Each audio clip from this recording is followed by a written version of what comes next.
were oppressed under the Oslo Agreement, under the Palestinian Authority, and which accepted the peace agreement with the Israelis, even though still jihad continued. And as you know, in 2000, we have another great intifada, Intifadatul Aqsa. Intifadatul Aqsa is another great example and another wave of jihad, which continued for more than 5 years. So, from the very beginning till now, the waves of fighting, resistance are continuing. And Intifadatul Aqsa is not the last one, will not be the last one. There will be other waves and waves and waves until the end of the occupation of Palestine and until the end of Zionism, inshallah. Say inshallah. Okay. The other point, are we just fighting in Palestine because just we love fighting? No. In Palestine, Palestinians, Arabs and Muslims are peace lovers. We love peace. But those who are committing massacres, those who are oppressing people, those who are displacing Palestinians should not preach us about peace.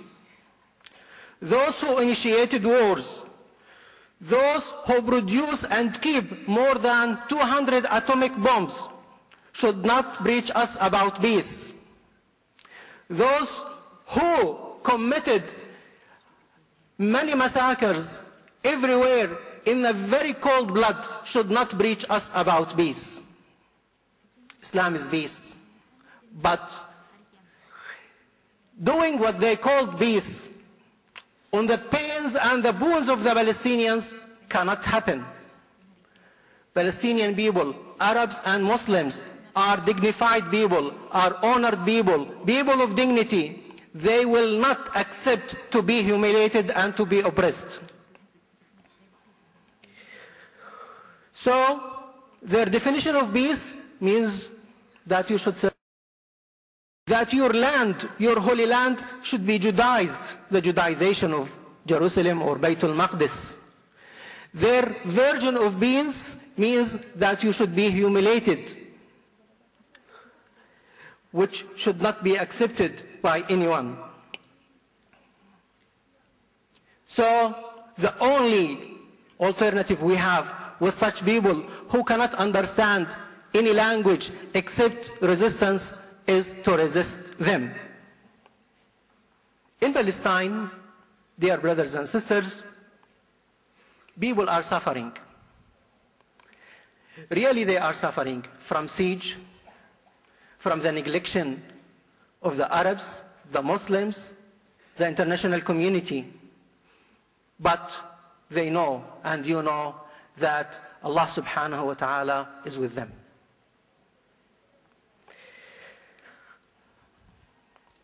A study some time ago talking about the Palestinian child. Do you think that the Palestinian children are not human beings? They are suffering. When a Palestinian child woke up one day and found that his father was killed or assassinated, his mother was humiliated, his sister was killed in a cold blood or was imprisoned, what do you think he's feeling? His house was destroyed and even he cannot find the bag to go to school. The Palestinian child, this study reveals that Palestinian children do not live their childhood like other children in the world. They just matured. There is no childhood for Palestinian children. They are born men.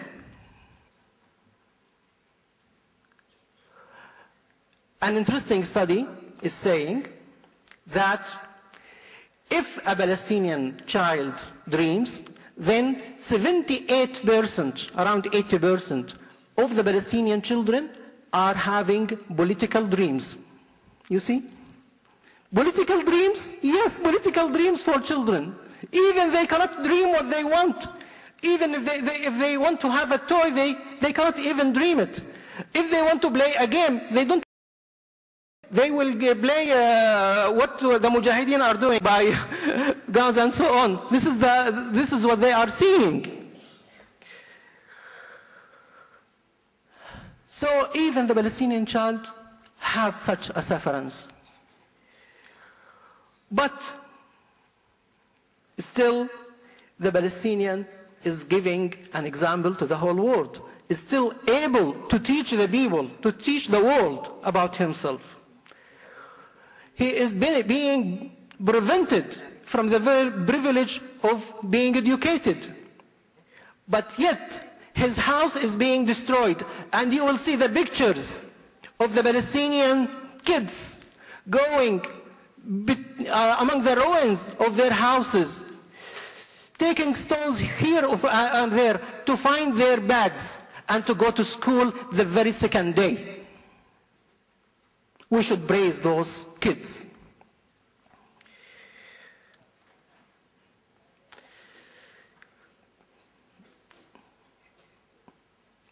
The Palestinian kid or child who understands his issue very much, and he is steadfast.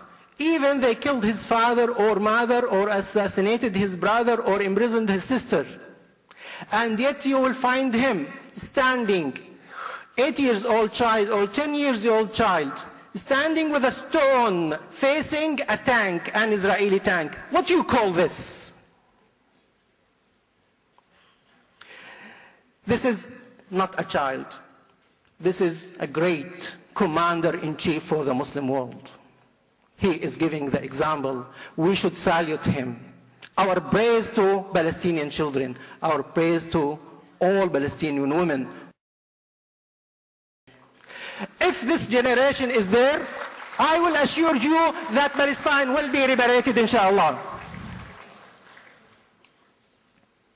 وَلِيَرْبِطَ عَلَى قُلُوبِهِمْ وَيُثَبِّتَ بِهِ الْأَقْدَامِ. The sufferance of the Palestinians is not an easy thing, but still the people are there. Do not want to immigrate, do not want to leave, and still are feeling proud and happy to defend the Islamic identity of Palestine. Feeling proud and happy that they will become a shaheed or a martyr.